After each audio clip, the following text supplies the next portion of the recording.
Assalamualaikum warahmatullahi wabarakatuh. Kami dari kelompok 11 yang beranggota Hana Rafitasari, Irham Yoga Saputra, Ahmad Jalaluddin yang akan mempresentasikan hasil diskusi dari kelompok kami. Depreciation atau depresiasi. Depresiasi metode alokasi biaya. Pengertian depresiasi. Depresiasi adalah proses akuntansi dalam pengalokasian biaya aset berwujud ke beban secara sistematis dan rasional untuk periode-periode yang diharapkan akan memperoleh manfaat dari penggunaan aset tersebut. Alokasi biaya dari aset jangka panjang. Yang pertama, aset tetap seperti bangunan atau peralatan sama dengan penyusutan atau depreciation. Yang kedua, aset tak berwujud seperti hak paten atau hak cipta sama dengan amortisasi atau amortization.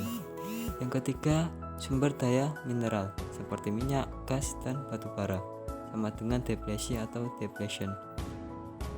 Selanjutnya, faktor dalam proses penyusutan. Yang pertama, dasar penyusutan aset adalah fungsi dari dua faktor, yaitu biaya awal atau the original cost dan nilai residu atau residual value. Yang kedua, estimasi umur pelayanan atau jasa ditentukan melalui dua faktor, yaitu faktor fisik dan faktor ekonomi atau fungsi. Selanjutnya, metode penyusutan. Yang pertama, metode aktivitas atau activity method. Metode ini dikenal sebagai pendekatan beban variabel atau unit produksi. Metode ini mengasumsikan bahwa penyusutan merupakan fungsi dari penggunaan atau produktivitas, bukan dari berlalunya waktu. Rumus dari metode ini adalah beban penyusutan sama dengan biaya dikurangi nilai sisa dikalikan total jam dibagi total estimasi jam.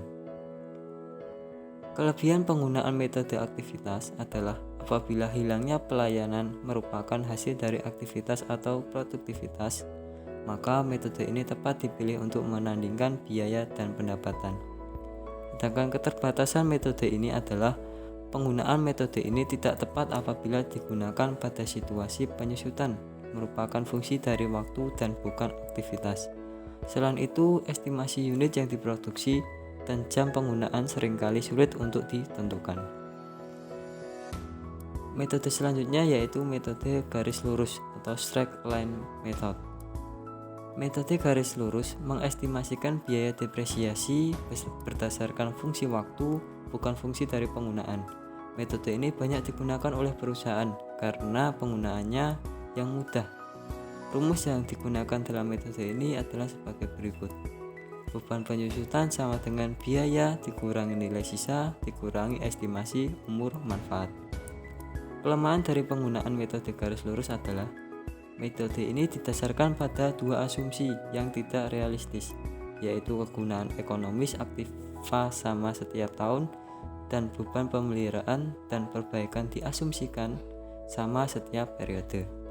Kelemahan lainnya adalah penggunaan metode ini menyebabkan distorsi pada tingkat pengembalian atau rates of return. Metode selanjutnya yaitu metode beban menurun atau diminishing charge method. Adalah metode yang memberikan biaya penyusutan lebih tinggi pada tahun-tahun awal dan beban lebih rendah pada periode mendatang. Selain itu, metode ini menghasilkan beban yang konstan karena walaupun beban penyusutan lebih rendah pada periode kemudian, tetapi biaya perbaikan dan pemeliharaan seringkali lebih tinggi pada periode ini. Umumnya perusahaan menggunakan salah satu dari dua metode pembebanan menurun, yaitu metode jumlah angka tahun atau metode saldo menurun. Yang pertama, metode jumlah angka tahun. Metode ini menghasilkan beban penyusutan yang menurun berdasarkan pecahan yang menurun dari biaya yang disusutkan, yaitu biaya awal dikurangi dengan nilai residual aset sehingga saldo yang tersisa sama dengan nilai residual. Yang kedua, metode saldo menurun. Dalam metode ini, perhitungan biaya penyusutan dilakukan dengan cara mengalihkan presentasi atau presentase atau tarif tertentu dengan nilai buku atau book value aktiva yang bersangkutan. Nilai buku setiap akhir tahun menurun sehingga beban penyusutannya pun akan menurun. Selanjutnya, komponen depresiasi.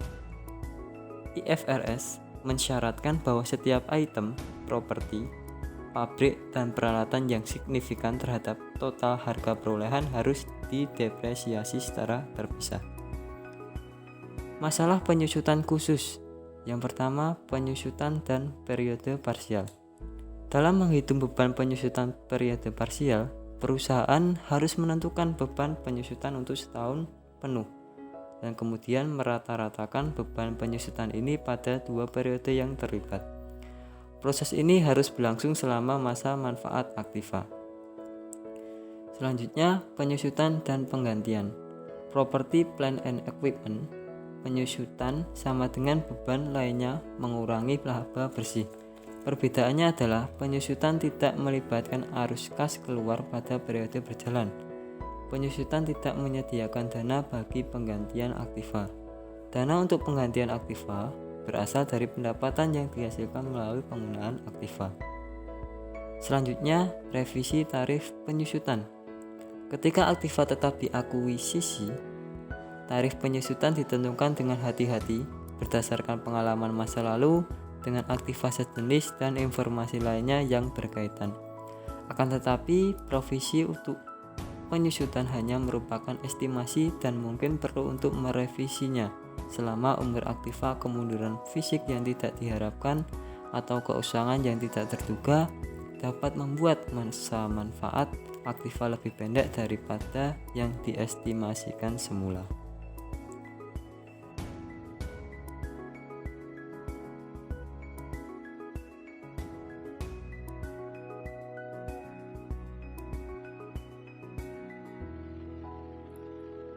Penurunan nilai atau impairment. Aset jangka panjang yang berwujud diturunkan nilainya ketika perusahaan tidak dapat dipulihkan nilai tercatatnya, baik melalui penggunaan atau dengan menjualnya. Untuk menentukan apakah aset diturunkan nilainya, dalam dasar tahunan, perusahaan meninjau kembali aset sebagai indikator dari impairment, yaitu penurunan pada kemampuan aset untuk menghasilkan kas dengan digunakan atau dijual. Peninjauan ulang ini harus mempertimbangkan informasi dari sumber internal dan sumber eksternal. Jika indikasi penurunan nilai ada, maka harus dilakukan tes impairment, yaitu tes yang membandingkan jumlah aset yang dipulihkan kembali recoverable amount dengan nilai yang terbawa carrying amount. Jika carrying amount lebih besar dari recoverable amount, maka selisih disebut loss in impairment. Jika recoverable amount lebih besar daripada carrying amount, maka impairment tidak dicatat. Recoverable amount didefinisikan sebagai nilai yang lebih tinggi antara nilai wajar dikurangi biaya untuk menjual, atau fair value less cost to sell, atau nilai penggunaan value in use. Nilai wajar dikurangi biaya berarti bahwa aset dapat dijual setelah mengurangkan biaya penghapusan. Nilai kegunaan adalah nilai sekarang dan aliran kas yang diharapkan dari penggunaan masa depan dan akhirnya dijual pada akhir umur manfaat. Berikut ilustrasi dari tes impairment. Di sini kami juga memberikan contoh tidak terjadinya impairment dan memberikan contoh terjadinya impairment.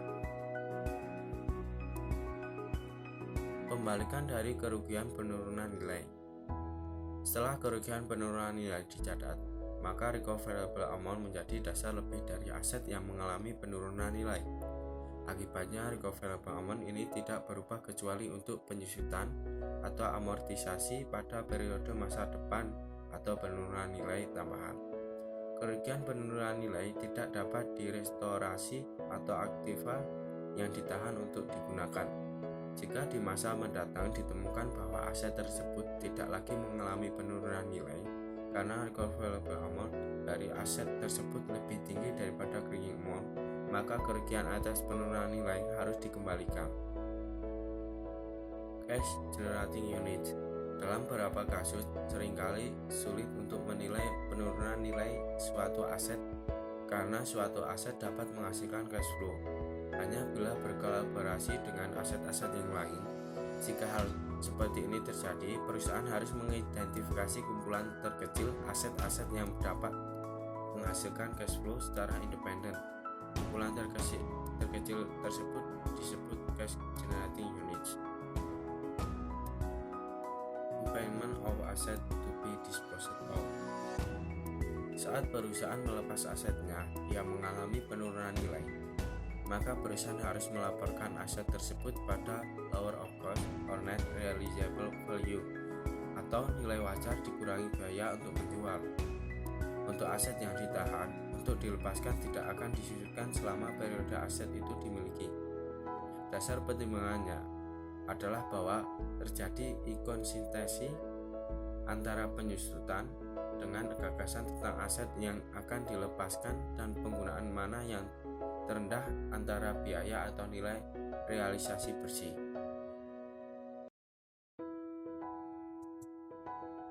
Depresi atau depletion. Depresi adalah penyusutan yang terjadi pada benda yang bersifat alami atau tidak dapat diperbarui. Sumber daya alam sering disebut wasting asset. Di antaranya adalah minyak bumi, bahan galian, dan tanah hutan. Sumber daya alam dapat dibagi menjadi dua kategori.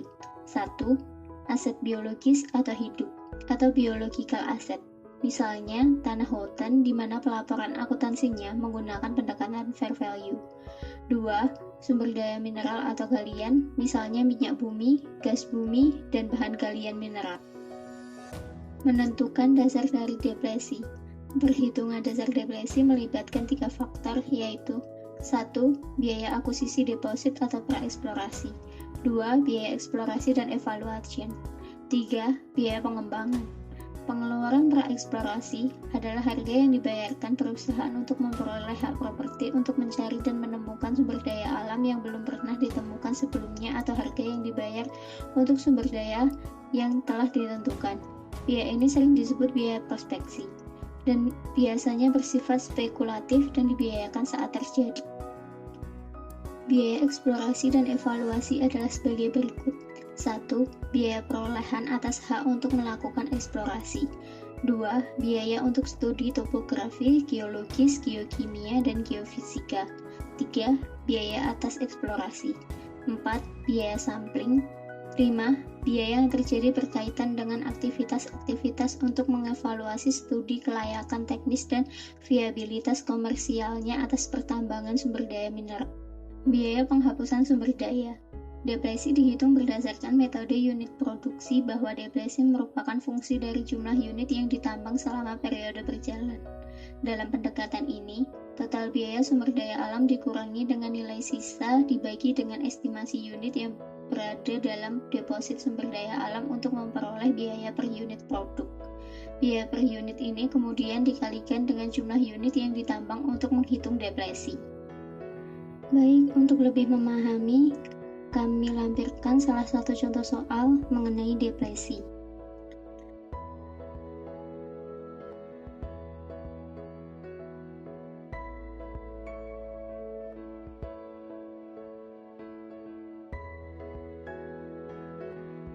Mengestimasi cadangan yang dapat dipulihkan. Dividen likuidasi dibayarkan kepada pemegang saham apabila perusahaan tidak membeli properti tambahan, sehingga perusahaan harus mendistribusikan investasi modalnya secara bertahap kepada para shareholder yang lebih besar dari jumlah akumulasi laba bersih. 2. Presentasi laporan keuangan. Perusahaan harus mengungkapkan hal-hal berikut berkaitan dengan pengeluaran eksplorasi dan evaluasi. A. Kebijakan akuntansi untuk pengeluaran eksplorasi dan evaluasi, termasuk pengakuan aset-aset eksplorasi dan evaluasi. B. Jumlah aset, viabilitas, pendapatan dan beban, dan arus kas, operasi yang timbul dari kegiatan eksplorasi dan evaluasi sumber daya mineral. Revaluasi, pengakuan revaluasi. Ketika perusahaan memilih untuk menilai wajar aset berwujud berumur panjang, mereka menghitung penggantian nilai wajarnya dengan menyesuaikan akun aset tersebut pada aset yang direvaluasi. Keuntungan ini biasa disebut surplus revaluasi. Presentation and analysis. Sebuah perusahaan harus mengungkapkan dasar penilaian atau biasanya historical cost untuk properti, plant, equipment, dan sumber daya mineral bersamaan dengan komitmen-komitmen mengenai aset tersebut. Perusahaan tidak boleh mengurangkan kewajiban apapun yang diperoleh dari PPA dan sumber daya mineral pada aset tersebut. Kewajiban tersebut mesti dilaporkan pada bagian kewajiban. Perusahaan harus mengeluarkan PPA yang tidak dipakai dalam proses produksi, seperti fasilitas atau tanah yang dibeli untuk investasi dari aset yang dipakai pada operasi. Analisis dari properti, plant, dan equipment. Aset turnover. Turnover ini mengukur seberapa efisien perusahaan dalam menggunakan asetnya untuk menghasilkan pendapatan. Rasio ini membagi penjualan bersih oleh rata-rata total aset pada satu periode. Profit margin on sale. Rasio ini diperoleh dari perhitungan net income dibagi net sales. Dengan menghubungkan antara rasio ini dengan aset turnover, kita dapat melihat seberapa untung perusahaan dalam menggunakan aset dalam ukuran return on asset. Return on asset.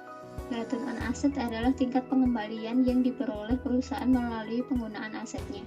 Rasio ini diperoleh dari perhitungan net income dibagi rata-rata total aset pada satu periode. Rasio ini mengukur keuntungan secara baik karena menggabungkan efek dari profit margin dan aset turnover. Revaluasi properti, plant, dan equipment. Adapun aturan umum untuk perhitungan revaluasi adalah sebagai berikut. 1. Ketika perusahaan menilai kembali aset berwujud berumur panjang di atas biaya historis, perusahaan melaporkan keuntungan yang belum terrealisasi tersebut sebagai penambah pendapat komprehensif lainnya. 2. Jika perusahaan mengalami kerugian atas penurunan nilai atau lebih rendah dari biaya historis, kerugian tersebut mengurangi laba bersih dan laba ditahan. 3. Jika kenaikan revaluasi membalikkan penurunan yang sebelumnya dilaporkan sebagai kerugian penurunan nilai, perusahaan mengkredit selisih penilaian kembali tersebut menjadi pendapatan dengan menggunakan akun pemulihan kerugian penurunan nilai sejumlah kerugian yang terjadi sebelumnya. 4. Jika penurunan revaluasi membalikkan kenaikan yang dilaporkan sebagai keuntungan yang belum terrealisasi, perusahaan terlebih dahulu mengurangi pendapatan komprehensif lainnya dengan mengurangi keuntungan yang belum terrealisasi. Cukup sekian presentasi dari kelompok kami. Jika ada kata-kata yang belum jelas, kami mohon maaf. Wassalamualaikum warahmatullahi wabarakatuh.